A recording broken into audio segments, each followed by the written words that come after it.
mesure, une chronique mode par Salomé Journeau.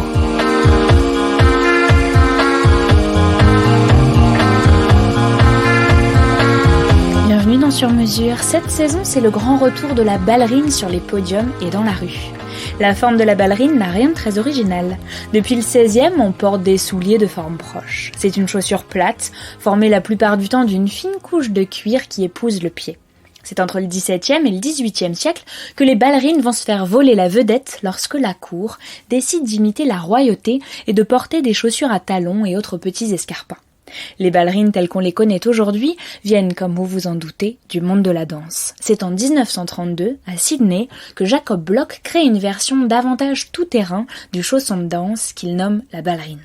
Aujourd'hui encore, la marque Bloch est une référence dans les vestiaires des danseurs. Dans les années 50, en France, Rose Repetto, la mère d'un célèbre danseur de l'Opéra de Paris, Roland Petit, conçoit un nouveau modèle pour les petits petons fragiles de son fiston. Elle met au point la technique du cousu retourné, c'est-à-dire qu'elle coud d'abord la semelle sur l'envers avant de la retourner.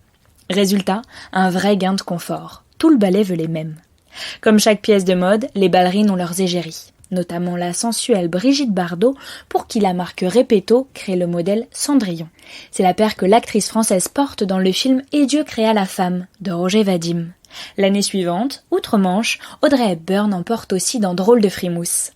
De nombreux créateurs en ont fait leur signature. Chez Chanel, elle est bicolore beige et noire. Le bout de celle de Marc Jacobs forme une tête de souris. Quant à Repetto, il ne cesse de multiplier les modèles colorés et pailletés. Au début des années 2000 et à peu près jusqu'en 2013, les ballerines ont le vent en poupe. Quand j'étais au collège, j'en collectionnais des dizaines de paires chinées dans le quartier de Belleville. Et il y avait de quoi faire des sacrées affaires. L'avantage de la ballerine, elle allie confort et élégance.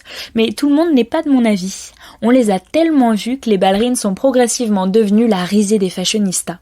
Trop plate, trop classique et, avouons-le, pas assez aérée à en juger l'odeur de vos pieds après une journée enfermée dans des ballerines. Pour les adeptes du plat, les ballerines ont été complètement éclipsées par les tennis, les sneakers. Mais cette année, on les retrouve dans de nombreuses collections. Aussi confort qu'une paire de charentaises, peut-être que c'est la généralisation du télétravail qui a aidé à signer le comeback des ballerines. Et on se retrouve dans 2 semaines pour un nouveau coup d'œil dans vos penderies. D'ici là, mesdames, profitez de la demi-saison pour ressortir vos ballerines. À bientôt.